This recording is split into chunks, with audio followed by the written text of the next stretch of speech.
Bek Persija Jakarta, Rizky Ridho berpeluang mengalahkan Lionel Messi dan menyamai pencapaian Cristiano Ronaldo dalam malam penghargaan The Best FIFA 2025.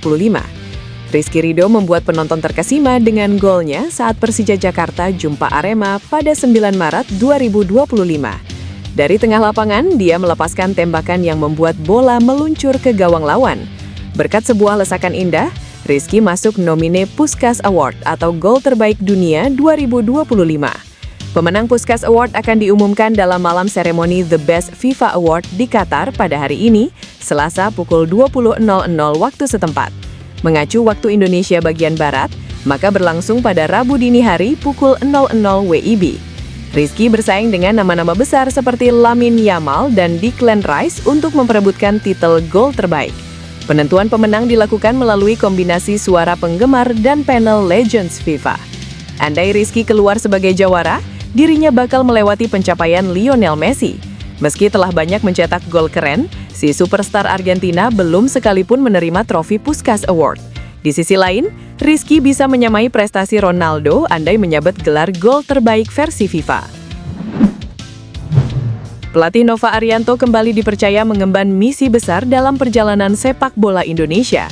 Setelah mencetak sejarah bersama Timnas Indonesia U17, kini tantangan yang dihadapi Nova Arianto jauh lebih berat.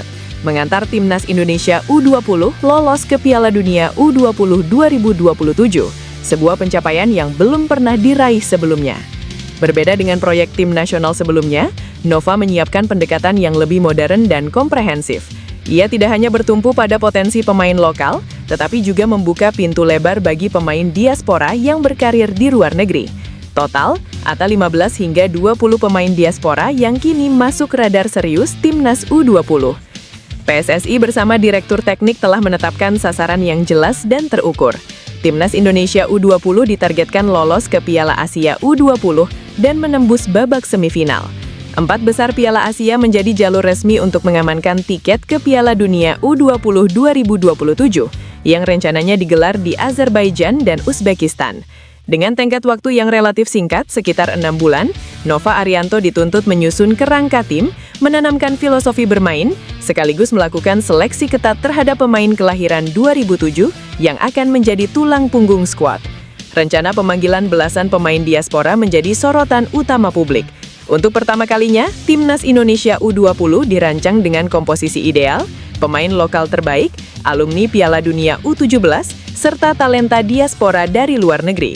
Seluruh pemain diaspora masih berada dalam tahap pemantauan. Tim pelatih menganalisis detail permainan mereka, mulai dari statistik, posisi, intensitas bermain, hingga latar belakang pembinaan di klub. Bagi Nova Arianto, kemampuan teknis saja tidak cukup. Ia mencari pemain yang sesuai dengan gaya bermain cepat, agresif, dan disiplin. Ketua Badan Tim Nasional Sumarji mengungkapkan dalam waktu dekat akan ada kabar mengenai siapa yang akan menjadi pelatih baru Timnas Indonesia. Posisi pelatih Timnas Indonesia memang masih lowong sampai saat ini. Sosok terakhir yang mengisi posisi panas tersebut adalah Patrick Kluivert. Patrick Kluivert dan PSSI resmi berpisah pada Oktober lalu. Tidak lama setelah kegagalan Timnas Indonesia di putaran keempat kualifikasi Piala Dunia 2026 zona Asia yang saat itu digelar di Jeddah, Arab Saudi. Sumarji kemudian menyatakan pihaknya sejauh ini sudah melakukan sesi wawancara dengan 2 sosok pelatih, meskipun ia enggan menyebutkan nama kedua sosok tersebut. Beberapa nama belakangan sempat dikaitkan dengan Timnas Indonesia, mulai dari John Heitinga, Giovanni van Bronckhorst, dan John Hartman.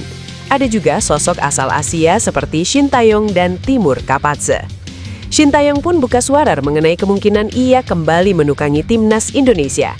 Menurut Shin, sampai saat ini masih belum ada komunikasi dengan pihak PSSI terkait hal tersebut. Shin Taeyong didepak oleh PSSI pada Januari 2025. Saat itu posisi Shin digantikan oleh Patrick Kluivert yang kemudian juga didepak pada Oktober 2025.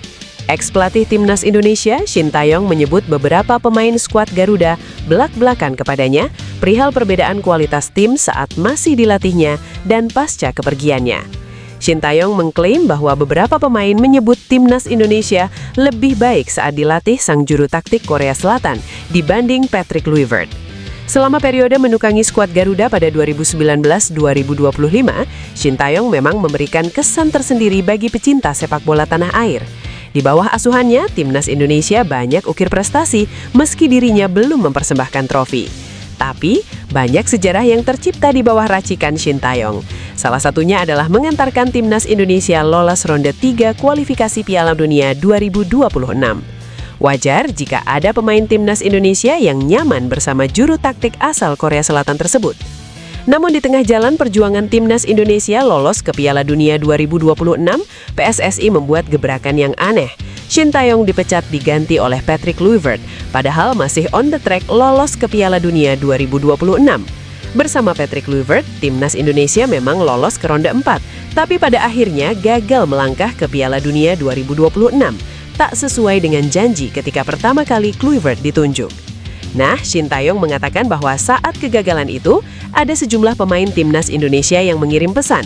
Mereka curhat dan menyebut seandainya sang pelatih tak dipecat, Garuda mungkin bisa dapat hasil lebih baik. Namun, STY tak mau membuka identitas pemain yang dimaksud. Pelatih asal Korea Selatan, Shin Tae-yong mendapatkan gelombang dukungan yang signifikan dari para penggemar untuk kembali menduduki kursi kepelatihan timnas Indonesia. Menanggapi permintaan tersebut, Shin Tae-yong akhirnya angkat bicara. Seperti diketahui, jabatan pelatih timnas Indonesia saat ini masih kosong sejak Patrick Kluivert didepak PSSI pada 16 Oktober 2025. Meskipun PSSI dikabarkan sudah mengantongi sejumlah nama calon pelatih baru skuad Garuda, banyak fans mendesak federasi untuk memulangkan Shin Tae-yong. Sejumlah fans Garuda menilai pelatih berusia 56 tahun itu layak diberi kesempatan kedua, mengingat keberhasilannya membawa timnas Indonesia mencetak berbagai sejarah. Shin Tae-yong ternyata mengetahui betul gelombang permintaan yang datang dari supporter tanah air. Juru taktik asal Korea Selatan itu mengaku sangat tersentuh dan mengucapkan terima kasih karena para penggemar tidak melupakan namanya. Perasaannya sangat menyenangkan, fans tidak melupakan saya, dan saya sangat berterima kasih, kata Shin Tae-yong. Meski demikian, harapan fans agar Shin Tae-yong kembali ke timnas Indonesia tampaknya harus terganjal. Pasalnya, mantan pelatih timnas Korsel di Piala Dunia 2018 itu menyampaikan bahwa saat ini tidak ada komunikasi apapun yang terjalin dengan PSSI. Pelatih timnas Indonesia U20 Nova Arianto mulai mematangkan kerangka tim dengan membuka seleksi pemain melalui pemusatan latihan dalam 2 gelombang. Agenda ini menjadi langkah awal pembentukan timnas Indonesia U20 menuju kompetisi internasional. Sekaligus kesempatan awal bagi Nova menilai potensi generasi baru di kelompok usia muda. Nova Arianto pun menjelaskan tujuan utama pemusatan latihan yang saat ini dijalani timnas Indonesia U20. Untuk seleksi tim masuk timnas Indonesia U20 kali ini, sekali lagi fokus kami adalah bagaimana kami mencari talenta-talenta baru, terutama pemain kelahiran 2007, karena saya juga sangat baru di timnas U20. Pastinya saya belum mengenal secara menyeluruh pemain-pemain dengan kelahiran 2007, kata Nova Arianto. Proses seleksi timnas Indonesia U20 diikuti 46 pemain. Proses seleksi berlangsung di lapangan Garuda Yaksa Football Academy, Kabupaten Bekasi mulai tanggal 2 hingga 10 Desember 2025. Seleksi tahap pertama digelar pada 2 hingga 5 Desember, sementara tahap kedua dijadwalkan pada 7 hingga 10 Desember 2025. Dalam proses ini, Nova Arianto ingin melihat lebih dari sekedar kekuatan fisik atau kemampuan teknik semata. Lebih lanjut, Nova Arianto menegaskan penilaian tidak berdasarkan latar belakang klub atau asal pemain. Para pemain pun harus memahami filosofi permainan yang diinginkan oleh tim pelatih. Bayang-bayang tersingkirnya timnas U23 Indonesia di fase grup C SEA Games 2025 membuat PSSI memasang target tinggi pada laga kedua melawan Myanmar. Indonesia ditargetkan menang 3-0 demi menjaga peluang lolos ke semifinal. Target itu tidak sepenuhnya tercapai. Garuda Muda memang mencetak 3 gol, namun kebobolan 1 gol. Skor akhir 3-1.